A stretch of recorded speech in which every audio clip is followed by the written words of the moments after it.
নমস্কার, আমি স্বপন কুমার দেব। আপনারা দেখছেন আমার ইউটিউব চ্যানেল স্ট্রাগলার দেব। আশা করি ভালো আছেন, সুস্থ আছেন।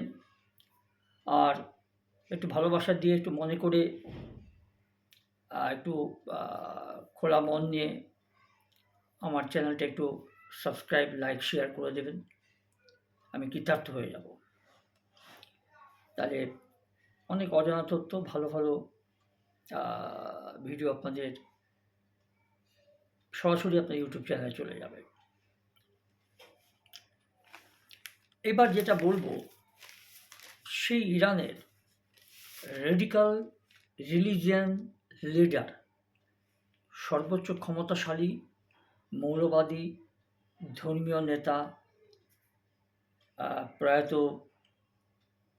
আয়াতুল্লাহ আলী খামেনেই, তার মৃত্যুটা কিভাবে হলো, এটা আমার তাকে নিয়ে এটা আমার নাম্বার 2 ভিডিও। আরেকটা তার সম্বন্ধে করবো আমি 3 নম্বর ভিডিওটা, চেষ্টা করব। শ্বাস প্রশ্বাসেই ফাঁস হয়ে গেল কোথায় আছেন বা কোথায় মিটিং করছেন এই ইরানের মৌলবাদী, মানে রেডিকাল রিলিজিয়ান লিডার, একদম মৌলবাদী, শিয়াপন্থী মৌলবাদী ধর্মীয় নেতা আয়াতুল্লাহ আলী খামেনি। এই আয়াতুল্লাহ খামেনি যথেষ্ট মানে স্বৈরতান্ত্রিক শাসন ব্যবস্থা তিনি চালিয়ে গেছেন দীর্ঘদিন। যেহেতু শাহ রাজপরিবার, রাজতন্ত্র যখন গুটিয়ে গেল, তারা যখন ঠিকমতো রাজ্য পরিচালনা করতে পারল না, সেই সুযোগটা এই মৌলবাদী ধর্মীয় নেতা সুযোগটা নিয়ে নিল এবং অনেক বছর তারা এইভাবে শাসন করে গেছে। যথেষ্ট অত্যাচার করেছে, নির্যাতন করেছে, মানে প্রচুর মানুষকে, নর নারী কাউকে বাদ দেয়নি। যেই তার বিরুদ্ধে তার রোষানলে পড়েছে, তাদেরকে প্রকাশ্যে ফাঁসিতে ঝুলিয়ে দিয়েছে, নির্যাতন অত্যাচার করে জেলে ধরে পচিয়ে মেরে দিয়েছে, প্রকাশ্যে গুলি করে মেরেছে, এরকম অনেক কতল করেছে যাকে বলে, সেই সব করেছে। তাকে মারার জন্য, যেহেতু তার ভাণ্ডারে প্রচুর ইউরেনিয়াম সহ পরমাণু বোমা তৈরির বা পরমাণু অস্ত্র তৈরির যে কাঁচামাল প্রচুর ছিল, তার বিভিন্ন প্রদেশে একদম দুর্ভেদ্য দুর্গম পাহাড়ের গায়ে, ভাবতে পারেন 200 ফিট 300 ফিট গভীরে সেই সব খনিজ পদার্থগুলি, যেগুলো দিয়ে রাসায়নিক বোম বা পরমাণু বোম বা অস্ত্র তৈরি করা হয়, সেগুলো লুকিয়ে রেখেছিল। এটা আমেরিকা জানতো, ইসরায়েলও জানতো, বিশ্বের অনেক দেশই জানতো। এতদিন কিছু করতে পারেনি, মানে করে ওঠা হয়নি। তাই এই সুযোগটা এবার এসে গেছে। তো আমেরিকা, ইসরায়েল অনেকবার বলেছে যে তোমার অস্ত্র ভাণ্ডারটা আমাদের পরীক্ষা করতে দাও, তুমি সারেন্ডার করো। এত অস্ত্রভাণ্ডার, এত পরমাণু রাসায়নিক দ্রব্য তোমার রাখা উচিত নয়, শোনেনি। আর এখান থেকে সে বিভিন্ন রকম জঙ্গি গোষ্ঠীদের অস্ত্র সরবরাহ করেছে, এটা একদম মানে বোঝাই গেছে। ইরান তো এই লেবানন বলুন, সিরিয়া বলুন, তুরস্ক বলুন, এগুলো তো কিছুটা নয়, বেশ পুরোপুরি তারা এই হিজবুল্লাহর মতো আতঙ্কবাদী, সন্ত্রাসবাদী জঙ্গি গোষ্ঠীগুলোকে, হুতি, আপনার হামাস, প্যালেস্টাইনে যেটা ঘাঁটি হামাস, এবং আরও কিছু আছে,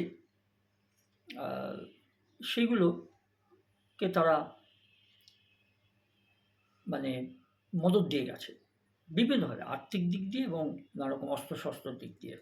এদিকে নিকেশ করার জন্য ভারত কেন, ব্রিটেন কেন, জার্মান কেন, আমেরিকা কেন এবং ইসরায়েল, এই সন্ত্রাসবাদটাকে উৎখাত করার জন্য সংগ্রাম করে যাচ্ছে। তার পেছনে আরেকটি দেশ আছে, একদম ভারতের চিরশত্রু, পাকিস্তান। আজকে পাকিস্তান তা ভুগছে। অন্যায় করে তার মা ঈশ্বর এভাবেই দেয়। এবার দেখুন, এই শ্বাস-প্রশ্বাসেই ধরা পড়ে গিয়েছিল যে আয়াতুল্লাহ খামেনি কোথায় মিটিং করছে, কোন জায়গাটা আছে। তাকে নিকেশ করার জন্য বেশ কিছু বছর ধরে চেষ্টা করে যাচ্ছিল আমেরিকা এবং ইজরায়েল। এবার জিনিসটা ফায়সালা হয়ে গেল কেন? You can run but you can't hide. এটা বলেছিল কে জানেন? বক্সিং দুনিয়ার ব্রাউন বম্বার নামে একজন পরিচিত বহু যুগ আগে জো লুয়ের কথাটাই আরও একবার নির্মমভাবে সত্য বলে প্রমাণিত হলো। কেন না, ইরানে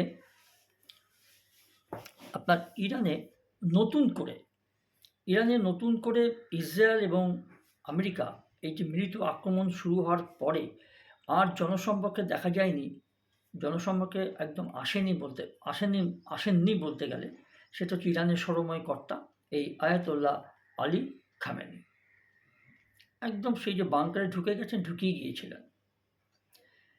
কিন্তু তিনি জানেন যে তাকে মারার জন্য এই সর্বশক্তিমান দুটো দেশ চেষ্টা করে যাচ্ছে, এবং এইভাবে কয়েক ঘন্টা মৃত্যুকে এড়ানো গেলেও দেখুন শেষ পর্যন্ত লুকিয়ে বাঁচতে পারলেন না এই সর্বোচ্চ ইরানের ধর্মীয় নেতা, মৌলবাদী নেতা। এবং 28শে ফেব্রুয়ারি শনিবার দিন 2026 সাল তাকে অতি সুরক্ষিত বাংকারে অমোঘ নিয়তির মতোই হাজির হলো আমেরিকার জিইউবি 57 বাংকার বাস্টার, যেটা 200 মিটার পর্যন্ত মাটির নিচে গভীরে ঢুকে যত বড় শক্তিশালী বাংকার হোক না কেন ধূলিসাৎ করে দিতে পারে, ধ্বংস করে দিতে পারে, ভেদ করতে পারে। আর সেটাই করেছে। এবং এটা আমেরিকার কাছে আছে এই যে জিইউবি 57 বাংকার বাস্টার, যে রকেট লঞ্চার, একবার মিসাইলও বলতে পারে। আর প্রায় 14,000 কেজি অত্যন্ত শক্তিশালী এই বিস্ফোরককে ঠাসা এই বোমার সামনে কার্যত কোনো প্রতিরোধী গড়ে তুলতে পারেনি ইরানের তৈরি রিইনফোর্সড কংক্রিটের ভূগর্ভস্থ বাংকার, যেখানে আয়াতুল্লাহ খামেনি ছিলেন এবং তার অন্যান্য উচ্চ পদাধিকারী ব্যক্তিরা ছিলেন। এর মধ্যে সামরিক বাহিনী যারা ছিলেন, তারপর প্রতিরক্ষা মন্ত্রীও ছিলেন, এবং আয়াতুল্লাহ খামেনির ফ্যামিলিও ছিল সেখানে। তার সবাই মারা গেছে, মেয়ে জামাই, নিজের স্ত্রী, শুধু ছোট ছেলেটাও মারা গেছে, শুধু বড় ছেলেটা বেঁচে গেছে। ততক্ষণে মাটির উপরে কয়েক সেকেন্ডের ব্যবধানে ফেলা 32টি বোমা নারকীয় পরিস্থিতি তৈরি করেছে শনিবার দিন এই 28শে ফেব্রুয়ারি 2026 সাল। ইসরায়েলের প্রধানমন্ত্রী বেঞ্জামিন নেতানিয়াহু সেই দেশের সরকারি টিভি চ্যানেলে আয়াতুল্লাহ খামেনির মৃত্যু সংবাদ ঘোষণা করেন। আর এই যে ব্রাউন বোম্বার, সে বিশ্বখ্যাত বক্সার ব্রাউন বোম্বার, তার নাম হচ্ছে এজো লুই। এই লুইয়ের সঙ্গে যখন এই যে ব্রাউন বোম্বারের মন্তব্যটা ছিল, আমি একটু আগে বলেছিলাম আপনার এই ভিডিওটা শুরু করার প্রথমে, যে দৌড়ে পালাতে পারলেও লুকোতে পারবে না। উনি ব্রাউন বোম্বার হিসেবেই পরিচিত ছিলেন তখনকার সময়। একজন দুর্ধর্ষ বক্সার ছিলেন, বিশ্ব চ্যাম্পিয়ন।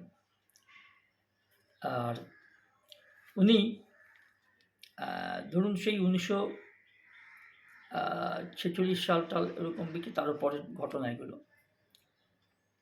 এবং তিনি এই কথা বলেছিলেন যে দৌড়ে পালাতে পারলেও লুকিয়ে পালাতে পারবে না, লুকিয়ে থাকতে পারবে না, লুকোতে পারবে না, দৌড়ে পালাতে পারবে।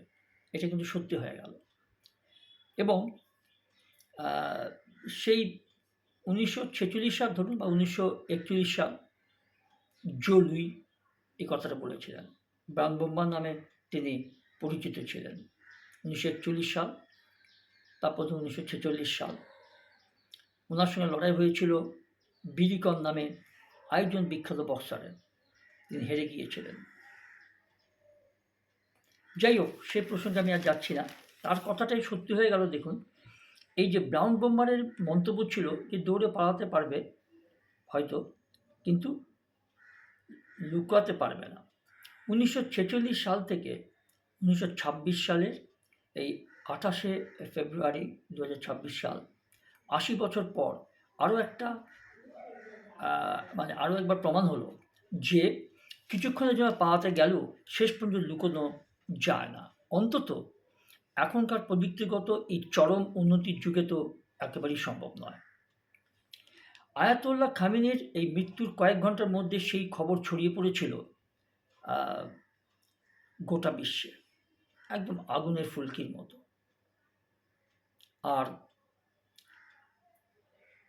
এই অনুভূতিটা প্রাথমিক অবিশ্বাসের ধাক্কাটা কাটানোর পরে এই অনুভূতিটা প্রবল হয়েছিল। তার সঙ্গে একটা বিস্ময় যে আয়াতুল্লাহ খামেনি এত সুরক্ষিত, এত ভালো জায়গায় তার বাংকার, পৃথিবীর সেরা বাংকার বলা যেতে পারে, সেইখান থেকে মেরে দেওয়া হয়। প্রথমে তো বিশ্ববাসী বিশ্বাসই করতে চায়নি। এ তো স্বাভাবিক কথা, বিশ্বাস করা একদমই সম্ভব ছিল না। এবং দেখুন যে আয়াতুল্লাহ খামেনির এই যে মৃত্যু খবর যখন ছড়িয়ে পড়েছিল, তেহরানে খামেনি এবং ইরানের সর্বোচ্চ পর্যায়ের নেতা এবং সেনাকর্তাদের লুকিয়ে থাকার একাধিক সেফ হাউসও রয়েছে, সব মাটির নিচে, প্রায় 200-300 মিটার নিচে। সেখানে স্নান, খাওয়া, বাথরুম, এসি, ফ্রিজ সব কিছু ছিল, বন্দোবস্ত আছে। আর শুধু বন্দোবস্ত আছেই নয়, প্রায় সবকটি বাড়ি ঘন বসতিপূর্ণ এলাকার মধ্যে, যাতে শত্রুপক্ষ চিহ্নিত করতে না পারে। এবং এর মধ্যে কোন বাড়িতে কে লুকিয়ে আছেন এটা নিশ্চিতভাবে জানতে পারাটাই খুব টাফ, খুব কষ্টদায়ক। তবে জানতে পারাটাই প্রায় অসম্ভব ছিল। সেটা কি করে সম্ভব করলো ইসরায়েলি ইন্টেলিজেন্স? যাতে মোবাইল ফোনের সিগন্যাল ট্র্যাক করা না যায়, তার জন্য ওই বাড়িতে ফোন নিয়ে প্রবেশের অনুমতি ছিল না কোনো আধিকারিকের। এবং অবশ্য এমন যে সম্ভাবনাময় কথা ভেবে রেখেছিল ইসরায়েলি গুপ্তচর সংস্থা মোসাদ, কোন বাড়িতে পরিবারকে নিয়ে খামেনি লুকিয়ে রয়েছেন সেটা নিশ্চিত করতে একটি অদ্ভুত পদ্ধতির আশ্রয় নেওয়া হয়েছিল, এবং সেটা নিয়েছিল ইসরায়েলের খুব তুখোর, পৃথিবীর প্রায় বিখ্যাত সর্বশক্তিমান গোয়েন্দা সংস্থা মোসাদ, আর তার সঙ্গে এএসআই আমেরিকার গোয়েন্দা সংস্থা হাত মিলিয়েছিল। এবং আরেকটা কথা হচ্ছে যে যে ফোন ব্যবহারে নিষেধাজ্ঞা জারি করে সিগন্যাল মোবাইলের সিগন্যাল আটকানো সম্ভব, কিন্তু কোনো কারণে কোনো প্রকারে মানুষের নিঃশ্বাস প্রশ্বাসটাকে আটকানো যায় না। তার জন্য আপনাকে কোনো একটা কিছু পদ্ধতি রাখতে হবে যাতে নিঃশ্বাস প্রশ্বাসটা আউটলেটের ব্যবস্থা থাকে, বেরোতে পারে। এবং যদিও এটা তো সম্ভব নয়, আটকানো সম্ভব নয়, অনুমতি হয় না, ওখানেও হয়নি, আয়াতুল্লাহ খামেনির যে জায়গাটা সেখানেও কিন্তু হয়নি। আর হয়নি বলে দেখুন, এই যে সপরিবারে এবং বলতে গেলে সপারিষদ তিনি ছিলেন, ওখানে লুকিয়েছিলেন। আর তারপরে তিনি যখন ঠিক এই পদ্ধতিতে একটা শোনা যায় আর কি, যে অপারেশন সিন্দুরে ভারত যখন অপারেশন সিন্দুর স্টার্ট করেছিল 2025 সালে, এই একই পদ্ধতি অবলম্বন করেছিল। কিরানা হিলসের পাকিস্তানের গোপন ঘাঁটির খোঁজ পেয়েছিল ভারতীয় মিলিটারি ইন্টেলিজেন্স।